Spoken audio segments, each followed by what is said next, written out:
and rolling. Will you do the copper? Second when we're starting. Put it over here. There you go. Mic check, 1, 2, 1, 2. Get a little closer. So I just want to introduce Ryan Ao, who is a small business owner, and he produces video content for other small business owners, and he's kind of building his own channel as well. Yeah. We're working hard to keep things rolling during COVID. Right. This is a crazy time. Yeah. So on that note, I have a question for you. Okay. All right. So we're actually looking to buy a house someday in the near future. Mm-hmm. What are your immediate thoughts about the housing market right now? The housing market is probably going to get a little bit turbulent because the mortgage market has gotten really turbulent already. Is that a good thing for people wanting to buy though? It's a mixed bag. So right now or in the next few months, I wouldn't be surprised if there's a lot of homes that are significantly cheaper than they were. But the way things are in the mortgage market right this second, interest rates are actually a lot higher than what they were like just a week or a week and a half ago. Okay. All right. So let's say I already own a house Mm-hmm. and I want to refinance right now, or is that not a good time? So refinancing was an amazing opportunity that sort of ended on Monday the 9th. Okay. And let's just talk a little bit about where that came from. Yeah. So for quite a while, the economy has just been booming, and that's actually been making interest rates on mortgages go up, because if you could put money in the stock market and make money relatively quickly, like from the perspective of like a retirement fund manager, then you'd put your money there. And if you could put money in bonds, one of the biggest bonds you can buy, or the most easily accessible bonds you can buy, are just they're just called mortgage-backed securities. So if you think that the economy is going to do really well as like a fund manager in the next couple months, you're going to put your money in stocks. And if you think it's not going to go super well, not necessarily bad, but just not super well, you're going to put it in bonds. One of the main ones is mortgage-backed securities. So mortgage-backed securities haven't been super attractive to the day trader type crowd. So because of that, the interest rates that people buy on homes have gone up. Now, about 4 or 5 weeks ago, the stock market people started to get really nervous about the economic downturn caused by this virus, caused by the quarantining efforts. And because bonds are safer in a lot of ways than buying stocks, a bunch of money shifted over. So all of a sudden there was tons of demand on the wholesale side to like buy mortgages, and it's pure supply and demand at that point. The demand for mortgages was really high, the supply was low, so the interest rates for the homeowner doing a refinance dropped low. I did my best to call all my clients to get that supply back up and save those people a bunch of money. Those are all loans that are locked in, and I need to finish up the loans in the next few weeks. Okay. And those people are going to save a ton of money every month. But one of the bigger things that sort of came out of this, kind of really sudden feeling quarantine for all of us, is the biggest gift I can give my clients right now is skipping 2 months mortgage payments, which is just sort of a side effect of doing a refinance, and then they'll have a lower payment after that as well. Okay. But I mean, for a lot of people who are nervous about their financial situation, nervous about their job, maybe could get laid off in the next month or two, the best gift I could give them is like skipping 2 mortgage payments. So that's why I've been working frantically for the last 3-4 weeks, and will continue to work frantically until we're kind of past the bend, to make sure that every client I possibly can who wants their refinance gets it done before something happens that prevents that, whether that's in their personal life or things can happen like the county could close title transactions, which would just stop refinances. And there are some ways around that my industry is looking into right now. But for right now, every person who has an open, active purchase transaction, I'm just trying to close it as quickly as humanly possible in an environment where everybody else is trying to do it fast too. So there's a lot of competition for resources to get things done, is a good way of putting it. And also for my refi people, it's sort of the same game. What I would say to you, if you wanted, you heard rates were great, and it was totally true. And the news sometimes lags reality, and we're going to put on the screen what the actual bond market looks like, and right now. And but sorry, what I would say is I do expect that interest rates, which have gone way up from a relative all-time low, all-time low in the last like 3-4 years. Actually, I think it's better than the 8-year low. They've gone up quite a lot. But what I would say is I fully expect, and this is a prediction, so what is this? This is March 19th. You can laugh at me later. I expect in about 2 months, the interest rate will float back down to a similar level where refinances would start to make sense for a lot of people. So if you still have a stable job in this kind of tumultuous time right now, or even if you're just not sure, but you want to maybe save some money on your monthly payment, and if you want to maybe skip a couple mortgage payments, might help you a bunch right now. What I would do is, call a great mortgage loan officer. I'd love it if you'd call me, John Wolf, and put in an application. We'd kind of get your file set up, and then we would wait to lock your loan until the fishing is good. And I'm going to show you that graph. It's up and down. And one thing that you should know about that graph, though, is if you've ever been so neurotic that you've watched the oil trading prices and compared them to the prices at the gas station, if the oil prices go up, the gas station has to raise its prices immediately. But if the oil prices go down, they lower them slowly. And the reason for that isn't because they're greedy. It's because they absolutely have to make enough money on their tank of gasoline now to buy the next tank. And especially when things are up and down, if you don't want to go out of business, if you want to serve your customer and make sure you can fill their gas tank next week, you have to make sure that you make enough money selling off your gas now that you can buy the next one. Does that make sense? Totally. You've got gas in your tanks that was more expensive. Yeah. So you can't take huge losses that are going to make you go out of business. Exactly. And the same thing sort of happens. There's really good analogies in the futures market, which is kind of really confusing to people, but I can try to make it simple. So have you noticed that between July and December, the price of coffee at the grocery store just fluctuates crazily? It's like 10 times more expensive. No, I did not notice that. That's in July. Okay. Well, you didn't, because it's not. Okay.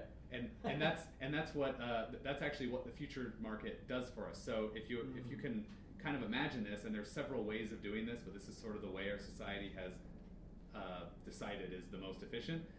You're a farmer, and let's just say that all of your crop, I don't actually know when coffee's made, but like all of your crop is ripe and ready for delivery to whoever you sell it to July 1st. And so is everybody else's coffee. Yeah. So on July 1st, coffee is worth the least it's worth the entire year long. And, almost a year, 2 months before that, coffee is the most expensive that it's ever going to be in the year. So instead of buying and selling all the coffee up front, and I'm talking about grocery stores, what they're going to do is somebody makes a contract with the farmer, and the contract says like, hey, you're going to deliver X many tons of coffee at what XYZ quality, and you're going to deliver it between these dates. And then instead of physically buying and selling the coffee, that note for the future delivery of the coffee is traded, and that smooths out the prices for everybody. It's a really weird thing to think about, Yeah. but that's very, very similar to what's going on in the mortgage market, especially for like mortgage-backed securities. So like, if a bunch of people are refinancing, there's suddenly a ton of supply, and then the demand that eats up that supply are investors who want to have really stable, long-term, debt paying to them. And then when someone pays off their mortgage, they get a piece of that bond back all at once. As you move forward. But if a lot of people want to, if a lot of people want to buy those bonds, interest rates go down. If a lot of people don't, the interest rates go up. And it's supply and demand, but there's several steps in between. And as far as futures goes, when I go out and lock an interest rate, it's not technically a future, but we're basically creating a future available purchase order that people can say they want, to speed up the whole sales process. Because just to give you an idea of like the crazy volume, I work for Caliber Home Loans. We're one of the 3 biggest lenders in the nation, and there's a really good chance you haven't heard of us because a lot of Caliber Home Loans business isn't directly under our name. A lot of brokers, if you've heard of like mortgage brokers, do business with us, and several other banks. But in totality, we do about we're one of the largest 3, and that moves around a bit over time. But last year, we did about $3 trillion Whoa. in mortgages. And to fund a mortgage, fundamentally, you have to have the $100,000 cash now. You make the mortgage, and then you sell the mortgage to somebody else, you get your $100,000 back, you do it again, right? Right. So nobody has $3 trillion cash in hand. So the system has to keep turning and moving. Right. Our CEO estimates that this month in March, because the interest rates were low for really a 3-week period, they're really good, that Caliber is going to do $2 to $0.2 trillion in just March. Wow. And we believe we're going to do about $3 trillion in April. And that is a giant expansion of the supply of mortgage-backed securities that you can buy, but it hasn't contracted. So to get way more closer to your point, if you wanted to refinance today, I would tell you we should get started today, but we should plan on it happening in the next few months, because I do believe that right now the interest rates are much higher than they should be for any long-term basis. Okay. So we should get all your paperwork together, and then I actually get alerts on my phone. If you pull up the graphic, there's little carrots on the top of the graph, and each time there's a carrot on top of the graph, I actually get a phone call. It's that says like, John Wolf, mortgage-backed securities are moving, lock any loan you can right now. And I'm maybe gonna have 5 to 15 minutes to lock loans at the current good rate before the rate's gonna go up fast. So it's the kind of strange thing where I don't have time to call my client and ask him if it's okay. I almost have to ask for the trust ahead of time, which is not what I do on a regular basis. This is new. My value proposition to my clients has never been, I'm a great day trader. I can do that. I'm doing that now. But the way I, really try to earn the business is actually, for example, you are not a cookie cutter person. What a lot of the people in the industry, the only thing they can do is, somebody who has a nice W-2 wage. It's simple. They have good credit. They're putting the right amount of money down, and then the credit union person or whoever it is just pulls the lever, and it's like approved. And for a lot of people, that works just fine. And what surprises a lot of people is a lot of people get turned down from that when they can absolutely get the loan just from somebody who's willing to put the work in to arrange their file correctly. Like just for your example, you're a small business owner, so you don't have a W-2. You might pay yourself partially with a W-2, but what you really have is a profit loss statement that then goes into your taxes. So there's rule books that say how I have to look at your income, what counts and what doesn't count, and there are almost kind of tricks of the trade, because once you get into this territory where there's rule books, there's rules that say you can't do things, and then there's another rule somewhere else that says you can do this very, very similar thing that gets what you wanted to done.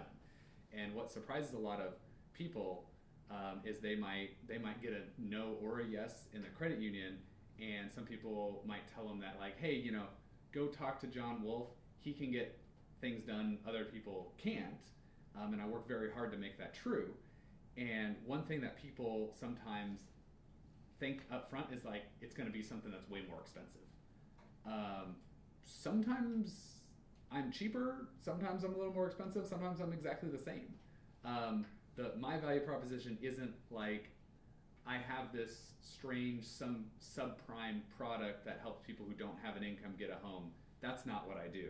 What I do is like I take a bunch of people refer to me because I can look through the rules, look through the entire situation, and figure out a way to make a complicated situation make sense to the underwriter.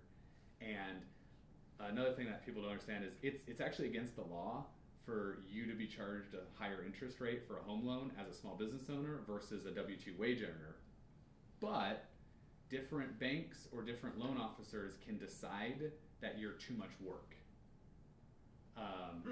And what really is true is personal time that I have to spend helping a client out if they have a super simple situation, it's going to take me 20 minutes to 2 hours to get their loan entirely done.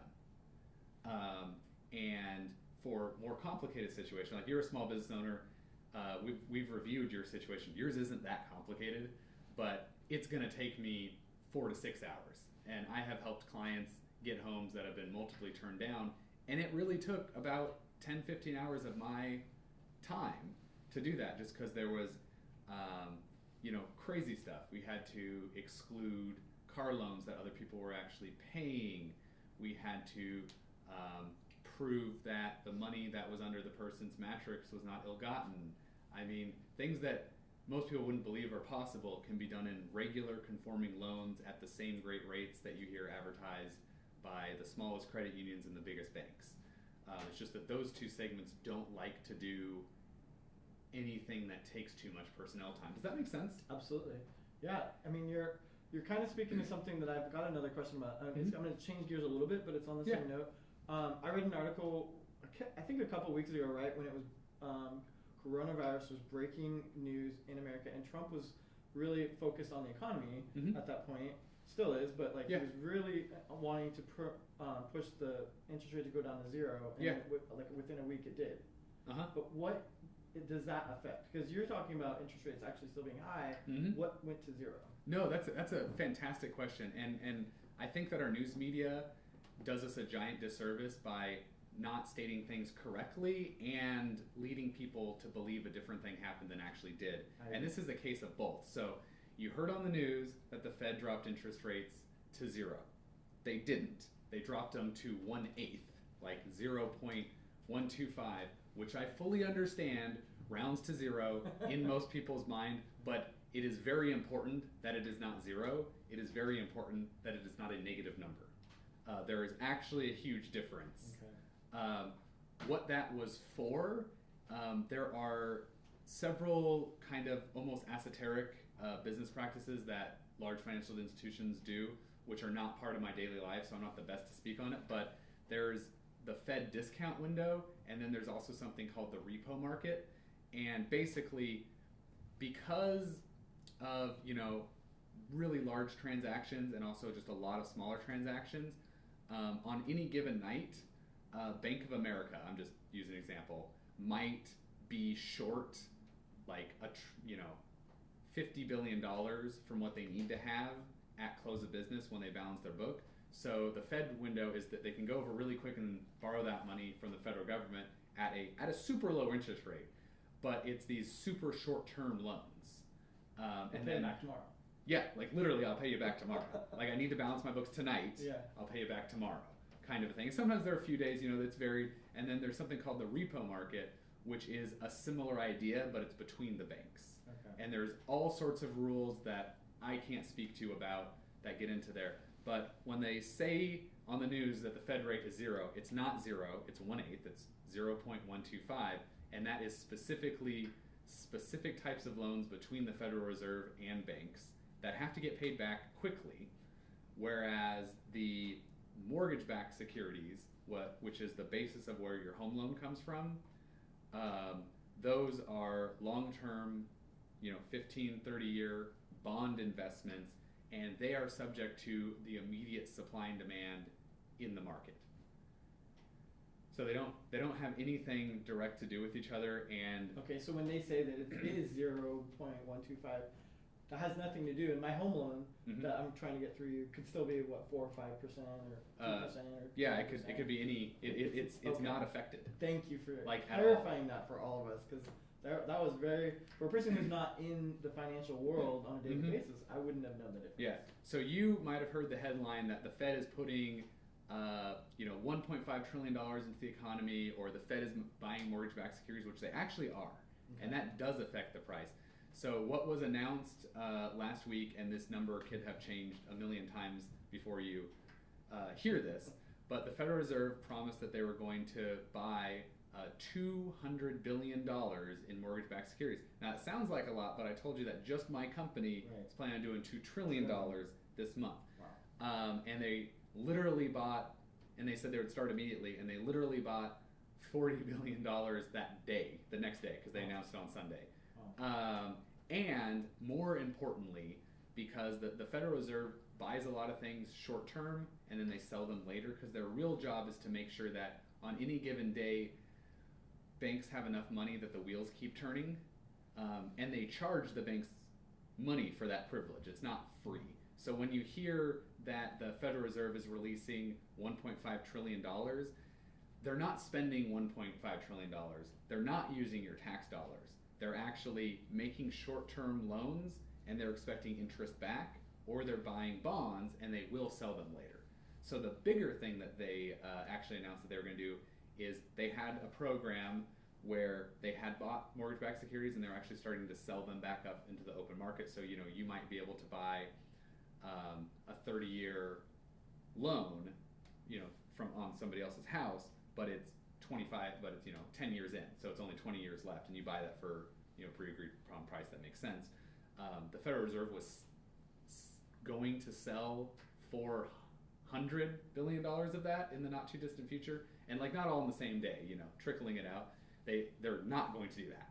They've announced that, so they've tried to decrease the supply of mortgages so that the natural demand, those investors who are buying mortgage-backed securities have to pay a higher price to make the interest rate for the average buyer less. Okay. If that makes sense. Yeah. So I guess my next question then is, let me just check the camera, make sure it's still rolling. It looks like it is. But Okay. make sure we're still good. Got 138 minutes left. Okay, we're good. Plenty of time. So yeah. So if I'm a layperson right now, one of the things. Restart. You just sit down though. Okay. Yeah. So if I'm a layperson, Yeah. one of the things which I am, one of the things that's on my mind right Yeah. now is, what can we all do to help keep the economy rolling? Because obviously a lot of us are worried about our own income, Mm-hmm. but at the same time, when that fear retracts us, we all stop spending, and then it impacts the whole. Yeah. So they're about to give us all $1,000 or so for the next 2 months. Yeah, I don't know. It sounds Something like crazy. that. What should we do with that yeah. money, and what can we do with whatever other money we have that we want to put into the economy in the best way possible? Yeah, so everybody should keep their own house in order first, and I sincerely do that. So if you have a job, work it to the best of your ability, earn the most value for yourself, earn the most value possible for your employer, earn the most value possible for your customers. Totally. Now, if you have some financial resources available, the best thing that you can do for your local economy, because right outside of your house is the street outside of your house. So for the small businesses that you love, if there's a small grocery store is a bad example. If there's a small store that you love, that you frequent. In Portland, there are lots of little small grocery Yeah. stores. In Selwood, there's one that's an organic grocery store / restaurant. Mm-hmm. I don't even remember the name of it, but that's a good example. Yeah. Yeah. So I don't believe that grocery stores are being closed, but Yeah. buy whatever you need now as local as you can without jeopardizing yourself with the quarantine that's going on. If there is, I don't know if you actually buy camera supplies a lot or if you frequent a local place I do. for that thing. Yeah. So the best thing you could possibly do, if you're financially secure enough to do it, and especially if they're closed, is call them and say hey, I know that you're going to be in business when this is over, and I know I'm going to buy from you when this is over. Can I buy a $500 gift card from you now? Nice. That is the biggest thing you could do for a small business owner right now who is being forced to be closed. Perfect. So you're basically pre-ordering something Something. that you're gonna probably Yeah. buy down the road anyway. Yeah, if you can do that, I don't want anybody who is worried about Right. paying their rent, mortgage, electric, food bill to do that. But if you are secure, you can do that. And that's actually a smart idea, anyways, because let's say supplies are running low, Mhm. and I know that I'm gonna have some money down the road that I'm gonna want to spend on camera supplies. Mhm. It's almost like telling them, hey, can you put me on the wait list so when I come in and I have this $500 card, Yeah. I'm gonna spend it on some stuff that I need. Yeah, can you imagine how huge that would be for you? Because you're a small business owner. You're trying to do the best for any employees you got, Yeah. and not leave them out in the cold. You're trying to maintain your inventory for future clients. You're trying to keep the doors or the rent paid so you can open the doors back up when you can. Yeah. And there's a lot of people who, I mean, just every day, there's a lot of people who $500 is the difference between being open and closed. And if you're a shop that just had to close, that $500 might be a lifesaver. Wow. So I think that's the biggest thing you can possibly do for the local economy. If you are in a position to actually invest, which is probably a bigger tier, stocks are on sale right now, 20% off, 30% off plus, and I only do very conservative things with my own money. So if I was going to invest my own money, it would be good quality American growth stock mutual funds, index funds. I don't do the one stock thing, but if you're really knowledgeable, you can do that. But if you have some money right now, what you can do is buy some every day or buy some on every red day. Some people might say you're taking advantage of a bad situation, but it's almost the opposite, and that's kind of the beauty of our economy. If somebody is selling something, that they actually have a sell order. If you can buy a stock, that's because somebody else has a sell order. They're like, I really want to sell this at this price. So if you come in there and buy that, you're helping them, and hopefully helping yourself. Does that make sense? Absolutely, yeah. And that goes as far as cars. That goes as far as houses. Right. So what I'm personally in the process of doing is I have gotten some of my resources together, and if you have a home equity line, it might be a good time to take some of that money out and put it somewhere else safe. And what I'm going to do with my money, and I took my money out of my own home equity line and I moved it into just a normal savings account at another institution. And the things that would make sense for me to do. So I could start buying $500, $100, whatever in stocks every day, and you can set it up automatically to buy stocks every red day. And by stocks I mean mutual funds and index funds personally, but you could buy individual stocks. And basically every day that the market's down, you buy on those days, you don't buy on the up days, or you could even buy every day. Right. And then you just eventually stop when the economy goes back up, because what's happened is a shock to the system.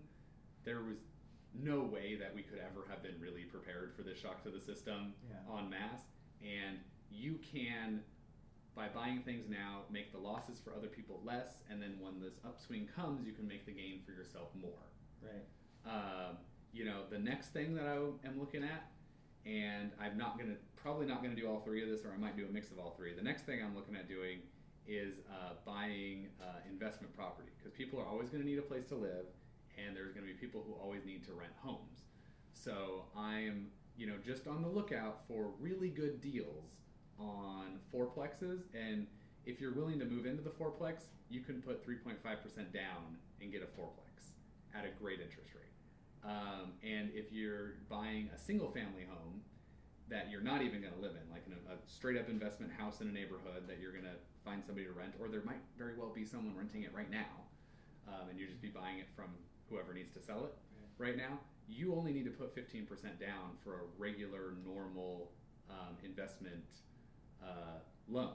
And the interest rate you're going to pay if you put 15% down is going to be higher than if you're putting 30% down, but you could do 2. And I don't think that interest rates don't stay the way they are forever. So in the future, you will be able to refinance it. Yeah. And that's how I see that. So me personally, I wouldn't look at buying with the same cash. I wouldn't buy one place 30% down. I'd buy 2 15% down. but And then also refinance down the road. refinance down the road. Smart. And then also, very important, especially if you're trying to buy investment real estate, you need to keep a cash reserve of about $10,000 per door. So if you have a fourplex and you're living in one of them, that means you should have $30,000 on the side. Why? Because Murphy happens. You might have a renter who can't pay you, not because they're terrible people, but they can't pay you. Your mortgage is still due. Something like coronavirus. Because something like coronavirus, and you're going to have to deal with that situation in a professional manner. Yeah. But you still have to make that mortgage payment on time. Yeah. And the water heater broke. And the water heater broke. And you need to pay for that. And you need to pay for that. Got it. And things happen. If you, when the 2007-8 crisis happened, and that was completely caused by rule changes that made it so people who probably shouldn't have been able to buy houses could buy houses with little money down, which made the prices of houses go up too much, and then there was a crash.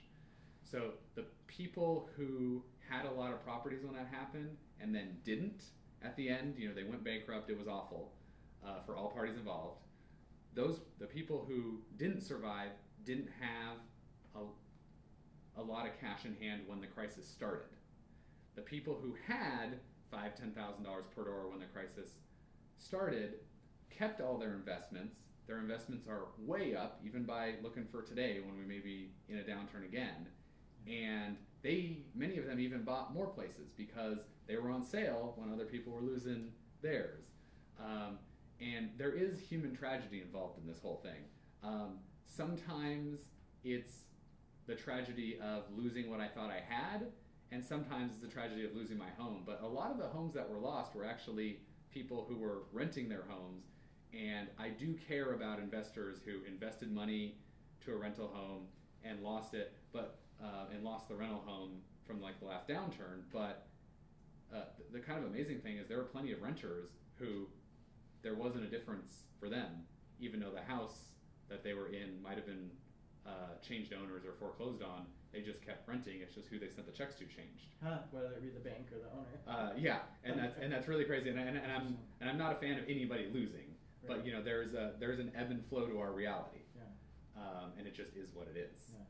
Well, that's kind of the talk of the days right now, isn't it? Yeah, it is. We're in a downturn. We're in a downturn, and then the last thing that I was talking about. So, the third thing, I live in a house that I bought that was very distressed. It had non-paying renters in it. There were rats. The roof had totally failed, and by roof failed, I mean a house that's built of lath and plaster. Lath and plaster is really tough stuff. The ceilings were gone in several rooms, so that takes a leak for a long time. It's not like drywall, which might fall off after a week of being wet. Yeah. No, this stuff was wet for a while. But anyways, I'm in the house. The inside of the house is nice. The outside of the house is ugly. I would love to add a bathroom. I'd love to remodel a bathroom. I'd love to remodel the kitchen because I did not put any money there. I just made it work, right? If I still have some cash, a decent cash reserve, like an investment level cash reserve, the last 2 years have been amazing for most small business owners, and they've especially been amazing for people who remodel houses, who build houses, who lay tile, who lay brick. Any trade you can imagine. It was almost like pulling teeth to get my house replumbed. I called 12. People were too busy. I called 12 plumbers, and I was like, "Hey, I got a house. It's wrecked. I need you to put in entirely new, drinking water supply, entirely new sewer." And a lot of those people said that's too small of a job, and several of them say I can't get out for a bid for a few months.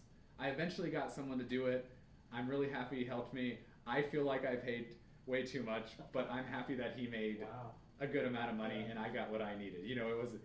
It's a fair trade at any cost. At a certain point, it's like a fair trade at any cost. Yeah. Right? Because I'm living there and it was still great for me. But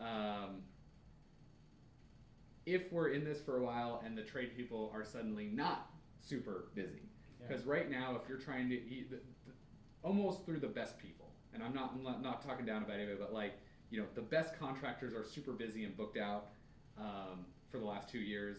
Their suppliers are behind schedule and booked out, for whatever piece of equipment you need to install in the home or whatever. If this downturn persists for more than 4 months or whatever before we start seeing things going up and looking the green, I would suspect that tradespeople will suddenly become available. I suspect that their rates will go down. I suspect that they will start getting jobs done ahead of schedule. Cool. And so that might be where I put some of my money. One of the pieces of advice I heard from somebody else, especially about investing in properties over the last couple of years, is, and what I told several people who are thinking about getting an ADU, is that when everything is good, it's the time to acquire more properties. Exactly. When it is not actually the time to improve properties. Now, if you buy a rental house and it has to be fixed up to a certain level to rent it, no one should want to be a slumlord, but you can fix the carpet, put in cheaper flooring, make sure the place is clean and functional when the economy's up. You don't do major remodels that can be deferred. Thank you for this information, because this is really going to help boost the economy right now by saying what you're saying if people don't know this. Well, right? I really want, and what I'm saying too is I want those tradespeople to be busy Right. through the downturn, and Thank you. I want people to get a discount for their work while keeping them busy. And by the way, that goes for any industry. I can see this applying to the video industry. For example, let's say while the economy is good, you're so flush, everything's good, marketing may be an ideal thing, but it's kind of on the back burner. Mm-hmm. When the economy is going down, actually, ironically, people have told me in the video industry that video is kind of one of those luxury items. Marketing is one of those luxury items that when the economy goes down, it kind of falls off the table. When I see what you're saying applying to my industry is actually the opposite is true. Mm-hmm. When the economy is going down and you have to kind of get more business in, marketing is an important thing, and you should be having some savings. So if that savings needs to be used anywhere, put it towards video and marketing to Mm-hmm. like rebuild your house, right? And, yeah. So I'm a super nerd. Yeah. I love Star Trek. Yeah. And in the Star Trek there's the Ferengi, which are kind of like ridiculous hyper capitalist species that has all these like hilarious quotes and rules. Okay. And like one of them is rule of acquisition, something, never pay more for something than you have to. And right now, in most businesses,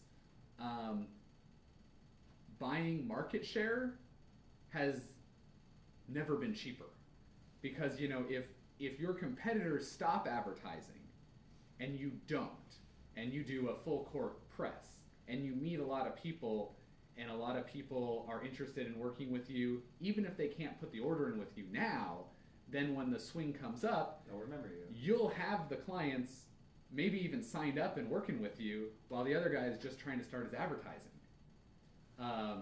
So you want to mind share, market share increases and decreases in price just like everything else does. And hopefully I'm right about that, because that's what I'm trying to do right now. Cool. This is all really helpful. Let's take a pause. Uh-huh. I want to bring something up with you. Okay. Okay, and then we'll see what we can do from here. I think what we just did is we created a podcast